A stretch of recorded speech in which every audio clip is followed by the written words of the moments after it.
How long would you trust you to be you? You're you now, of course. How would you be anything but yourself? But for how long would you trust that? Is the you a month from now even you anymore? They've had a month of different experiences from you. Would they make all the same decisions as you? If you think that they would you trust that for a year from now? Are they still you? What about 10 years, or 100 years, or 1,000 years? At what point are you not you anymore? If you had to explore the whole galaxy, how would you do it? I know that doesn't seem to relate to how I started this, but I promise I'll make sense eventually. Anyway, how would you research the galaxy? Easy, right? Send out a space probe? Well, yeah, sure, but the Milky Way alone is 105,700 light years in diameter. It would take forever just to cross that distance, nevertheless explore all of it. Okay, what about sending 2 probes? Okay, the travel distance would be the same, but I guess theoretically it would take half the time to explore it all. But trillions of years divided by 2 is still trillions. Alright, well then what if we just kept making more and more? That's a good idea, but we'd run into the issue that all of the probes would be coming from Earth. As the space around the Earth gets more and more explored, it would take longer and longer for each probe to get far enough away to become useful. Well, I got it. What if we made the probes make more of themselves?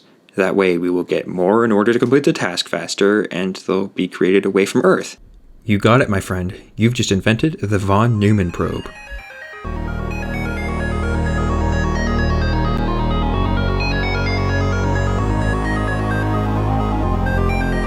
The self-replicating spacecraft, if you're a nerd, or the von Neumann spacecraft, if you're cool, is, as the name would indicate, a spacecraft whose goal is to create more of itself. It's almost never the main goal, as it usually does this in order to fill some sort of purpose. Just making it more of itself for no reason is...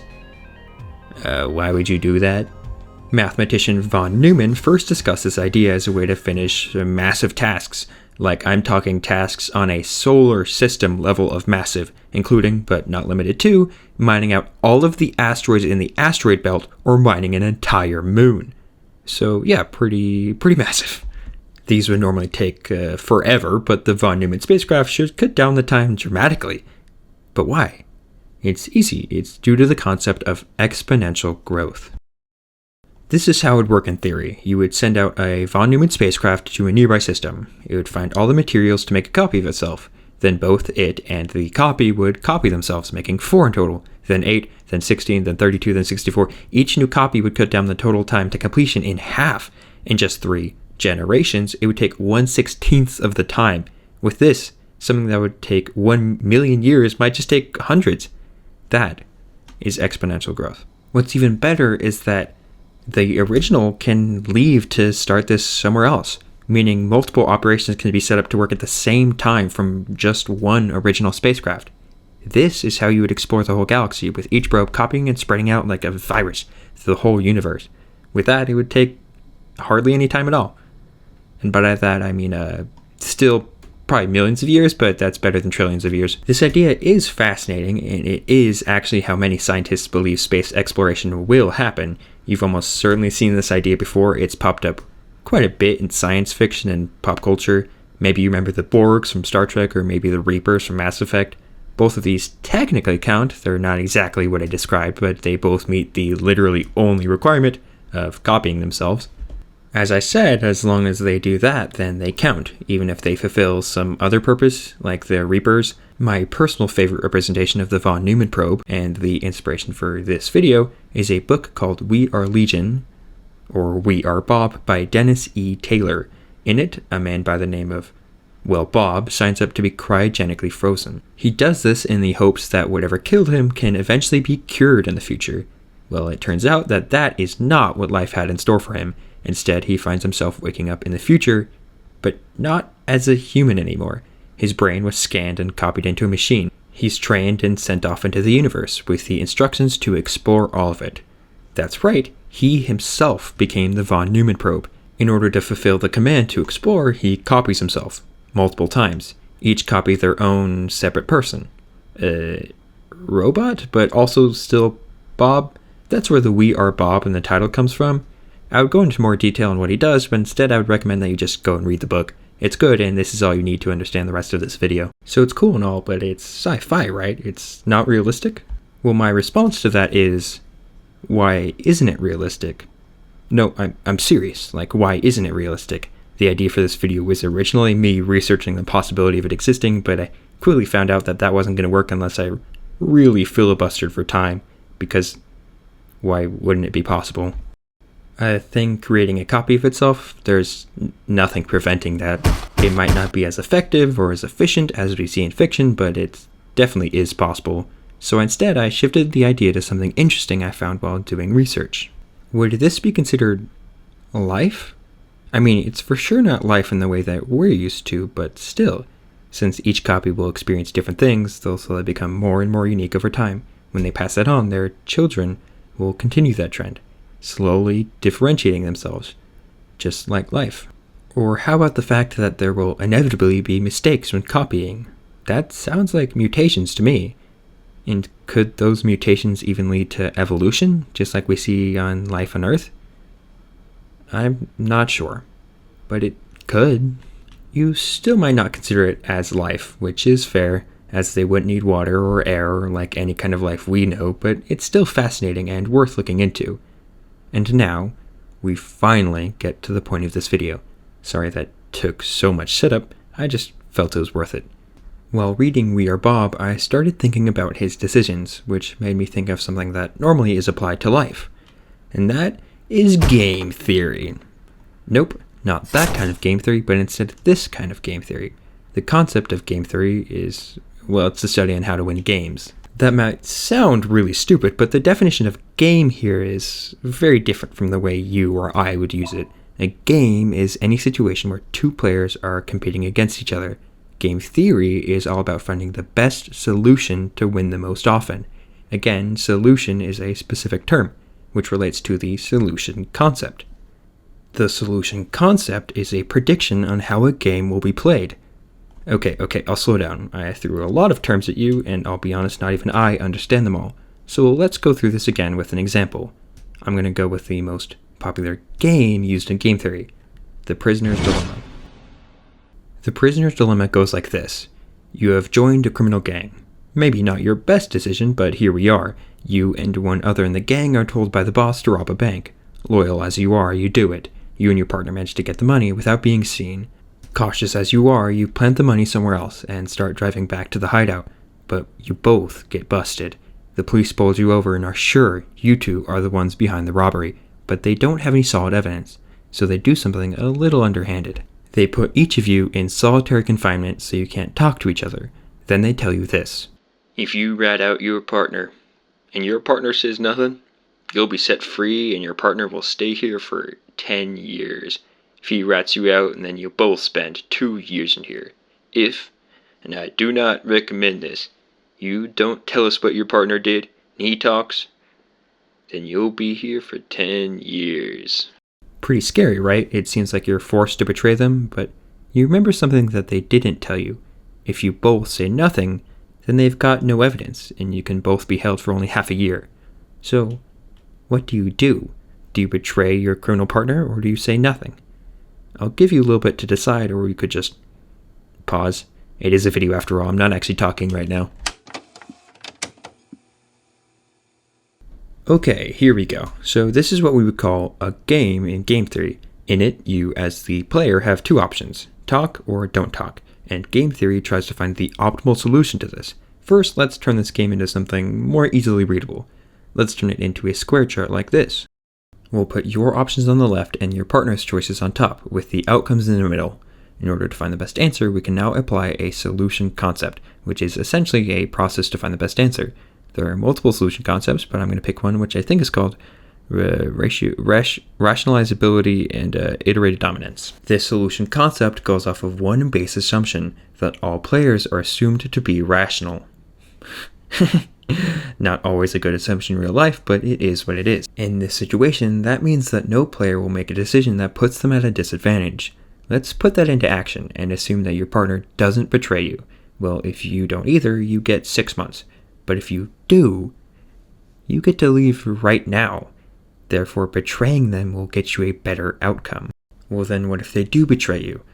Well, then if you don't, then you get 10 years. But if you do, you only get 2. No matter what your partner does, ratting them out will always benefit you. When you look at it like that, then betraying your partner will always get you better results.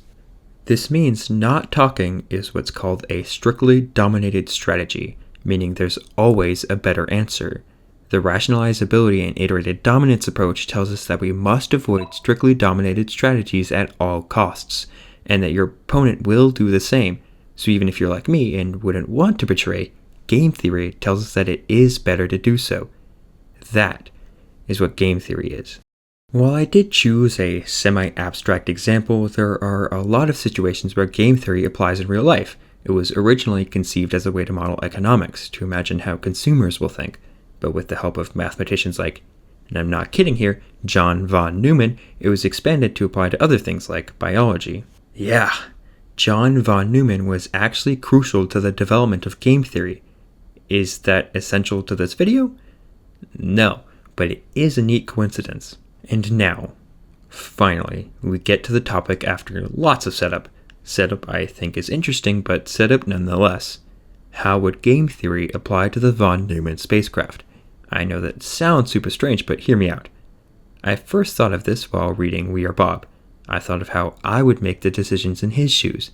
And the answer is actually quite complex. Let's go back to the prisoner's dilemma again, but this time with a big twist. Instead of a different person, it's you on the other end as well. Let's say you were like Bob, an AI in charge of a von Neumann probe, but you had just made a copy, and now somehow you got caught in a prisoner's dilemma. Normally you would betray them, as dictated by game theory, but that all gets turned on its head here. You see, earlier I noted that game theory solution concept says to assume that all players are rational. Well, now I don't have to assume that at all. Why? Because it's me on the other end. I can safely pick to not betray because I know I would pick that and can know that the other me would do the same. It's a whole new ballgame now. That's right, I've invented a whole new aspect of game theory, which I'm going to call BaldR BaldR theory. We'll name it later. If you noticed though, in my first example, I put an important caveat that you had just created your clone.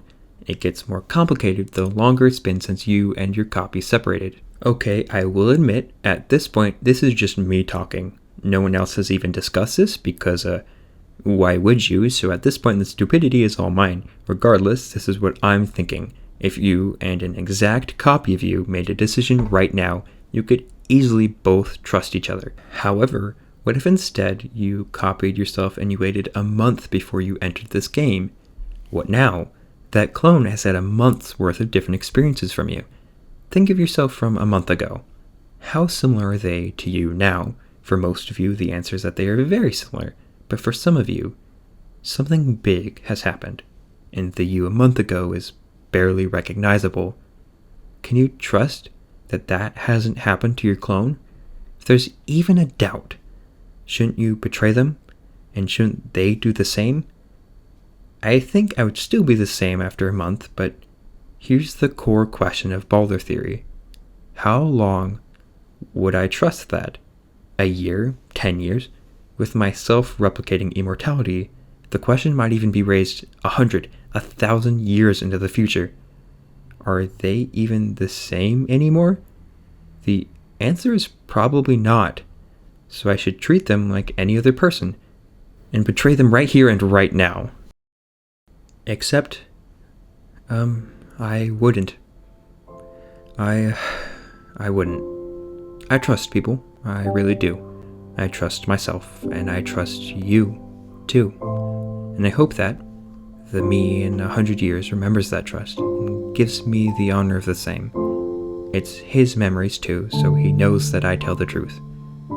I don't care if game theory says I'm an idiot. I'm a person, not a math function.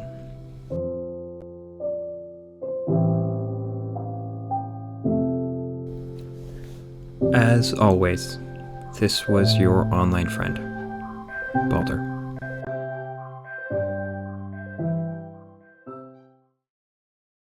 Whew, that got a little serious there. And here we are now with the end of the video section. I had some thoughts that didn't quite fit in with the rest. The von Neumann being involved in both things was a seriously cool coincidence that I did not know going in. Next, I actually do think BaldR theory can be applied to real life. I didn't include that because real life is lame to talk about. In fact, you make BaldR theory decisions all the time. Whenever you procrastinate or work out, you're making one. Instead, it's you and the you in the future. When you procrastinate, you're basically betraying your future self. So generally, make the right decision right now. But life's more complicated than that, as indicated in BaldR theory. Still a bad name, but you should still trust your future self. You should generally do it now, but there are seriously times where you just can't do it now. And like BaldR theory says, you should still trust your future self to make the right decision. So do it now, but sometimes you have to leave it for them. It's not another person. I see people acting as if they can't trust themselves in the future when you really should.